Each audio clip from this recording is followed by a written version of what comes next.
Time is a very difficult thing to pin down. There's a famous saying of St. Augustine of Hippo that when he was asked, "What is time?" he said, "I know what it is, but when you ask me, I don't." And yet it seems absolutely fundamental to our life. Time is money, we say. I don't have enough time. Time flies. Time drags. And I think we should go into the question of what this is, because in our ordinary common sense, we think of time as a one-way motion from the past through the present and on into the future. And that carries along with it another impression, which is to say that life moves from the past to the future in such a way that what happens now and what will happen is always the result of what has happened in the past. In other words, we seem to be driven along. You know, once upon a time it was fashionable in psychology for people to speak of man's and animals' instincts. That we have, for example, an instinct for survival, an instinct to make love, and so on. But nowadays that word has become unfashionable, and psychologists tend instead to use the word drives, and to speak of the need for food as a drive, the need for survival or for sex as drives. And that's a very significant word because it's brought out, isn't it, by people who feel driven. I must say personally, if I feel hungry, I don't feel driven. Also, if I feel lusty, I don't feel driven, because I don't say, "Oh, excuse me, but I have to eat," or "Excuse me, but I need to fulfill my sexual urges, my biological impulses." I say, "Hooray, I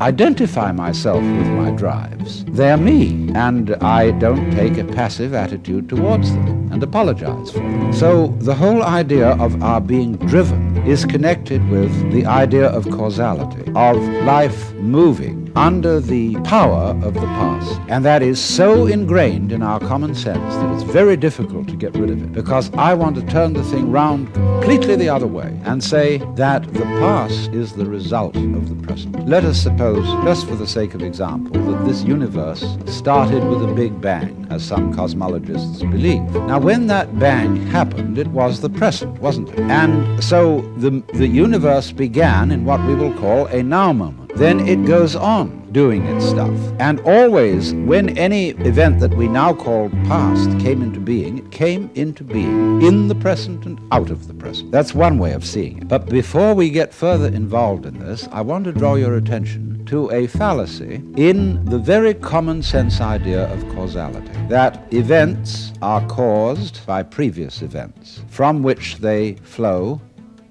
or result necessarily. To understand the fallacy of that idea, we have to begin by asking, what do you mean by an event? Let's take the event of a human being coming into the world. Now, when does that event begin? Does it occur at the moment of parturition, when the baby actually comes out of its mother? Or does the baby begin at the moment of conception?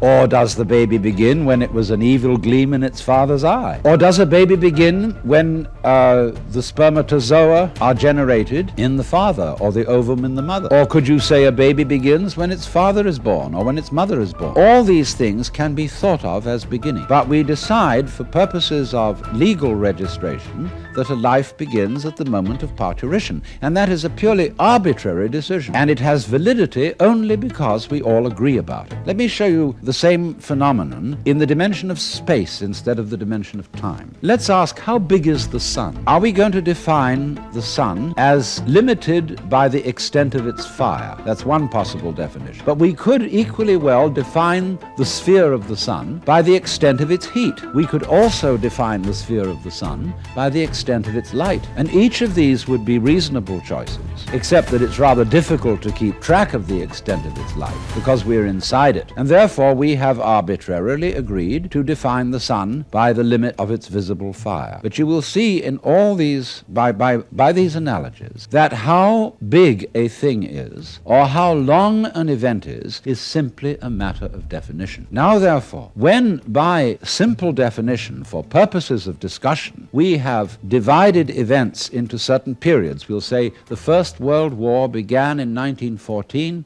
and it ended in 1918. Now actually, all those things which led up to the First World War started long before 1914, and the repercussions of that war have continued long beyond 1918. How are we to distinguish an event from its repercussions? So you will see that because we have divided events from one another in this arbitrary way, we do that, and then we sort of forget we did it. And then we have a puzzle. How do events lead to each other? Because you see, in reality, there are no separate events. Life moves along like water, and it's all connected as the source of a river is connected to the mouth and to the ocean. And all the events or things going on are like whirlpools in the stream, because you go there today and you see a whirlpool. You go there tomorrow and you see a whirlpool. But it isn't the same whirlpool because all the water is changing every second. What is happening is not really what we should call a whirlpool, but rather a whirlpooling. It is an activity, not a thing. And indeed, every so-called thing can be called an event. We call, say, a house, housing. We call a mat, matting. And we could equally call a cat, a catting. So we could say the catting sat on the matting. And we would thereby have a world in which there were no things but only events. To give another illustration, a flame is something we say there is a flame on the candle. But it would be more correct to say there is a flaming on the candle, because the flame is a stream of hot gas. Let's take another amusing example. We say fist, and fist is a noun. And fist looks like a thing, but suddenly what happens to the fist when I open my hand? See, I was fisting. Now I'm handing it to you.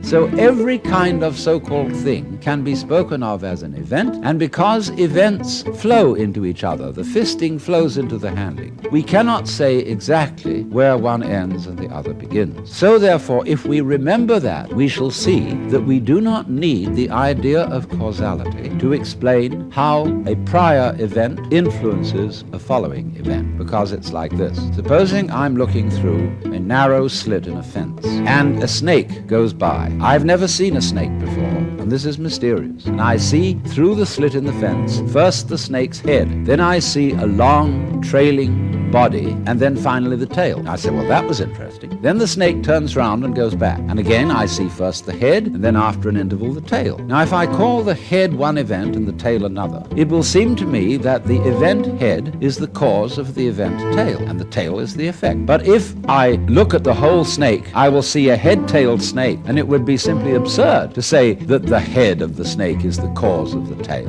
as if the snake came into being, first the head and then the tail. The snake comes into being out of its egg as a head-tailed snake. And so in exactly the same way, all events are really one event. We're looking, when we talk about different events, we're looking at different sections or parts of one continuous happening. And therefore, the idea of separate events, which have to be linked by a mysterious process called cause and effect, is completely unnecessary. But having thought that way, we think of present events as being caused by past events, and therefore we tend to regard ourselves as the puppets of the past, as driven along by something that is always behind us. Now, to overcome this impression, it's very simple. You begin again with an experiment which I suggested in a previous talk about meditation. Approach the world through your ears. If you shut your eyes and make contact with reality purely with your ears, I mean, it's kind of silly perhaps to shut your eyes when you're looking at television, but do it just for a moment, and you will realize that the sounds you are hearing are all coming out of silence. You hear, and it fades away. Fades, and finally disappears. It's a curious world, this, isn't it? Because you hear all the realities in it, the sounds, suddenly coming out of nothing. You don't see any reason for them to begin. They just appear, and then they echo away through the corridors of the mind, which we call memory. Now, if you open your eyes, it's a little harder to see this with your eyes, because unlike sounds, the eyes sound static, or rather, they look static. Everything looks still to your eye. But you must understand that the world you are looking at, say when you look at a light, that light is vibrating. All material things are vibration, and they are vibrating at you now in the same way as the sound was vibrating on your ears. In other words, the present world that you see is a vibration coming just as the sound comes out of silence. The light is coming out of space. It's coming out of nothing straight at you now and echoing away into the past. So the course of time is really very much like the course of a ship in the ocean, because here's the ship, you see, and it leaves behind it a wake. And the wake fades out. And that tells us where the ship has been, in just the same way as the past and our memory of the past tells us what we have done. But as we go back into the past, and we go back and back to prehistory, and we use all kinds of instruments and scientific methods for detecting what happened, we eventually reach a point where all record of the past fades away in just the same way as the wake of the ship. Now, the important thing to remember in this illustration is that the wake doesn't drive the ship any more than the tail wags the dog. Supposing there's a neurotic, difficult child, and one school of thought used to say, well, bang him about, beat him up, and maybe he'll change. But then they said, oh no, that's not fair to the child to beat him up because it was his parents. They didn't bring him up properly. And so then they say, well, punish the parents. Well, the parents say, excuse me, but our parents were neurotic too, and they brought us up badly, so we couldn't help what we did. And so since the grandparents are dead, we can't get at them. And in any case, supposing we could, we would pass the whole blame back to Adam and Eve in the Garden of Eden. And they say they started all this mess. But then Eve would say, no, the serpent tempted me and I did eat, and it was the serpent's fault. Well, you know, when God, in the story of Genesis, asked Eve, didst thou eat the fruit of the tree whereof I told thee thou shouldst not eat?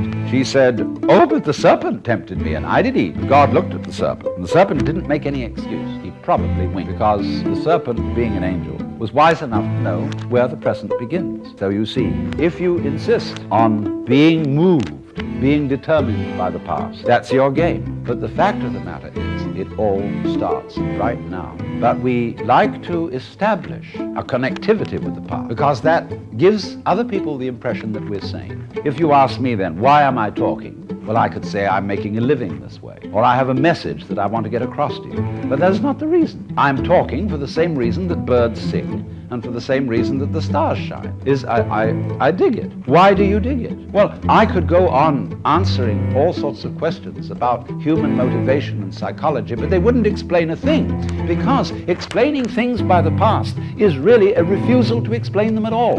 All you're doing is postponing the explanation. You're putting it back and back and back and back, and that explains nothing. What does explain things is the present. Why do you do it now? Now, this is a slight cheat, because that doesn't explain it either. Because what happens now, just as the sound comes out of silence, all this comes out of nowhere. This is in connection with what I explained to you in another talk about the power of nothingness. All life suddenly emerges out of space. Bang, right now.